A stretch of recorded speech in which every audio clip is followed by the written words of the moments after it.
Okay, dumating na po itong ating, order. Pero nasilip ko na siya.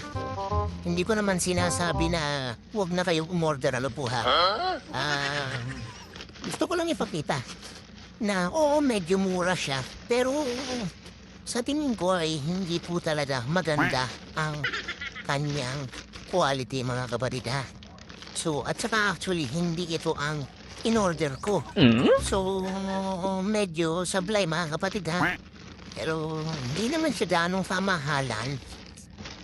Pero, mura din naman siya. Pero hindi ito yung ina-expect ko at hindi talaga ito yung aking in-order. Oo nga, at medyo, kumbaga mura lang. Pero iba po ang dumating eh. So, dalawin ko pa rin din yung yellow basket, ano po ha. Pero, I suggest na huwag po kayong umorder kasi honest to goodness, hindi po ito yung una-una yung in-order ko at saka hindi po maganda ang quality, ano po ha? So, pero lalagay ko pa rin dyan yung links, yung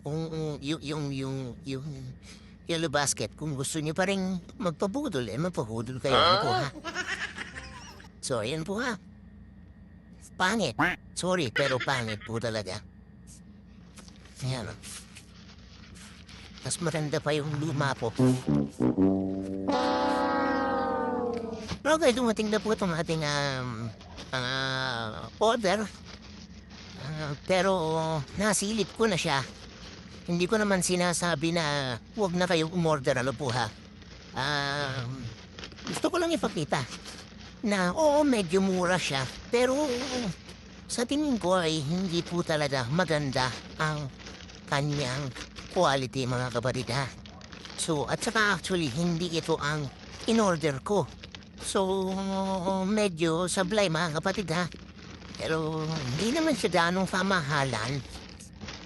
Pero, mura din naman siya. Pero hindi ito yung ina-expect ko at hindi talaga ito yung aking in-order. Oo nga, at medyo, kumbaga mura lang. Pero iba po ang dumating eh. So, dalawin ko pa rin din yung yellow basket, ano po ha. Pero, I suggest na huwag po kayong umorder kasi honest to goodness, hindi po ito yung una-una yung in-order ko at saka hindi po maganda ang quality, ano po ha. So, pero lalagay ko pa rin dyan yung links, yung yellow basket. Kung gusto niyo pa rin magpabudol, magpabudol kayo, ano po ha. So, ayan po ha. Pangit. Sorry, pero pangit po talaga. Ayan o. Mas maganda pa yung luma po.